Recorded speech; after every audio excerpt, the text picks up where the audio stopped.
title of Rivières begins as a joke, but it sticks secure in its appropriateness. He even somewhat unintentionally starts a fashion trend among the Rivières. He comments at dinner in Munich that when he attends the circus he prefers to wear a black coat to better blend in with his surroundings and feel a part of the circus. But with it he wears a red scarf and a brilliant scarlet to distinguish himself from it as well, as a reminder that he is at heart a spectator and observer.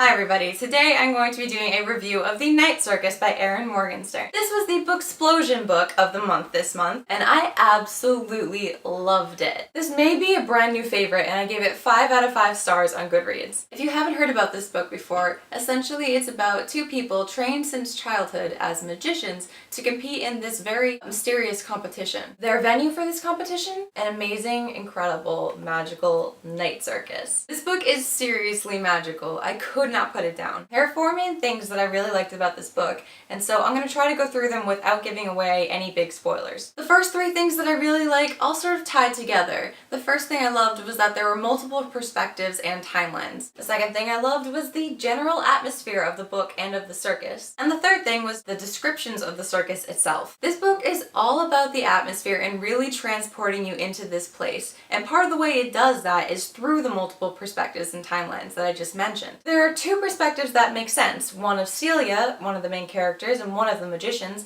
and one of Marco, her opponent, and the other person that's a main character. Besides them though, there are 2 other sort of mysterious perspectives that we don't know how they're going to come into play, but are interspersed throughout Celia and Marco's chapters. One of them is the perspective of a boy named Bailey. The other is a second-person narrative that makes you feel like you're a character in the book. In the beginning, it's not clear how they're all going to come together, and so it adds a sort of mystery that's already present. It just sort of amplifies it. I really liked exploring all of their perspectives and finally watching them come together right near the end. The other huge part that contributed to really setting the scene and the atmosphere was the descriptions of the circus itself. These descriptions of the circus are absolutely beautiful, and you feel like you're really exploring this place, and there's always something new to find. There's always a new tent or an unexplored corner that you haven't seen yet, so it keeps it really interesting. In general, the whole thing feels really dreamlike and surreal. Because it's so dreamlike, you don't really question at first how the whole thing works. Like when you're in a dream, you don't question what's happening when you're dreaming until you notice that you're asleep, you know what I mean?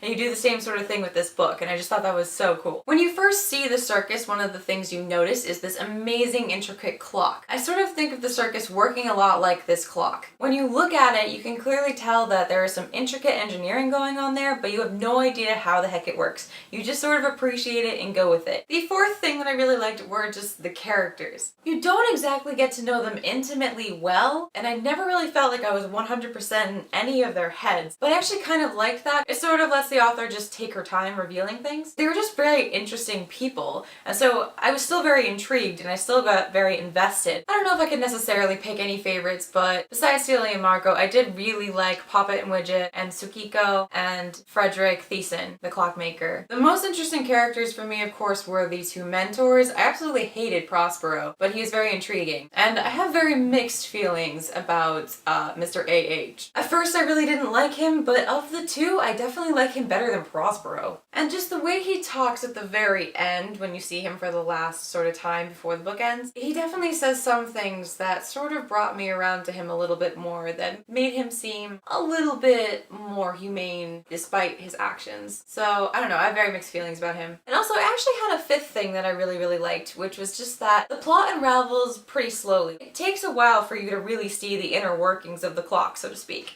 There is no rushing. You definitely have plenty of time to sort of explore everything and try to come up with your own guesses before they start sort of feeding you hints and then start actually just telling you kind of what's going on. Around the end of part 3 and then onward through part 4 and kind of part 5, the pace really does start to pick up. Someone on Goodreads sort of described reading this book like he was reading a dance. It did sort of feel like that. In the beginning, there's sort of a slower tempo and they're showing off all their skills, and then all of a sudden it's upping and upping and upping and everyone's twirling and going really fast, and you're just kind of waiting for someone to fall over. It was sort of like watching the dream become a nightmare and then go back again also. So yeah, I just really liked that this book sort of takes its time telling you everything and unraveling everything, even when the pace is speeding up. Also, it just has a really pretty cover, so there's that. Now, even though I absolutely love this book, I can definitely see why it might not be for some people, so I'll go over the potential negatives with you real quick. Firstly, like I sort of talked about, there's a lot of lengthy description in this,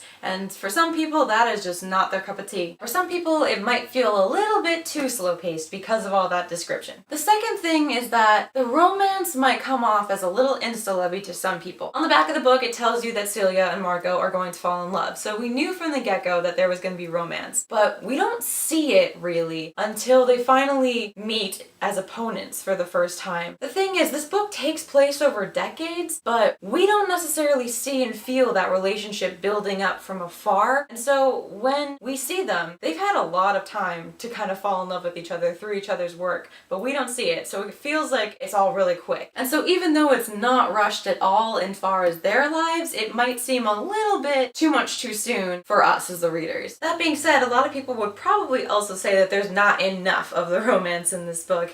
We don't get a ton of scenes with them sort of being the only two people in the room, and so for some people that might be another complaint, that there just isn't enough Celia and Margot and that they want more. Like, they do give us little hints at maybe Bailey and Poppet having a little crush on each other to kind of tide us over, but yeah, it's not like extreme romance or anything.